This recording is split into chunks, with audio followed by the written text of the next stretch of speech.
29-бөлүм. Мага ыйык кызмат кылуулар үчүн аларды ыйыктоодо мындай кылууң керек.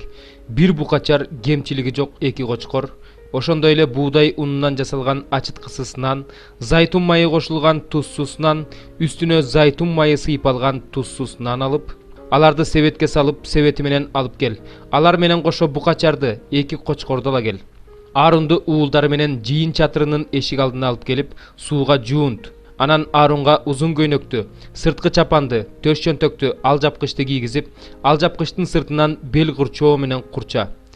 Башына кидарды кийгизип, ага ыйык таажыны так. Анан майлоочу майды алып башына куй. Анын уулдарын да алып келип, аларга узун көйнөк кийгиз.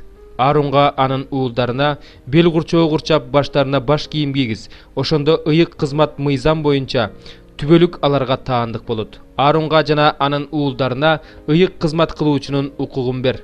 Букачарды чатырдын алдына алып кел. Аарун менен анын уулдары букачардын башына колдорун коюшсун. Букачарды теңирдин алдында, жыйын чатырынын эшигинин алдында сой. Букачардын канынан алып, сөөмөйүң менен курмандык чалынуучу жайдын мүйүздөрүнө сыйпа. Калган канды курмандык чалынуучу жайдын түбүнө төк. Ичеги карынды каптаган ич майын, боор майын, 2 бөйрөгүн жана бөйрөк майын алып, курмандык чалынуучу жайда өрттө. Ал эми этин, терисин жана кан жинин кошуундун сыртында өрттө. Бул күнөө үчүн чалынган курмандык. Анан бир кочкорду жетелеп кел. Аарун менен анын уулдары анын башына колдорун коюшсун. Ал кочкорду союп, канынан алып, курмандык чалынуучу жайга тегерете чач.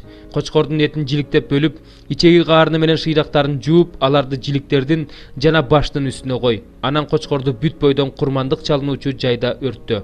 Бул жыты теңирге жаккан бүтүндөй өртөлчү курмандык.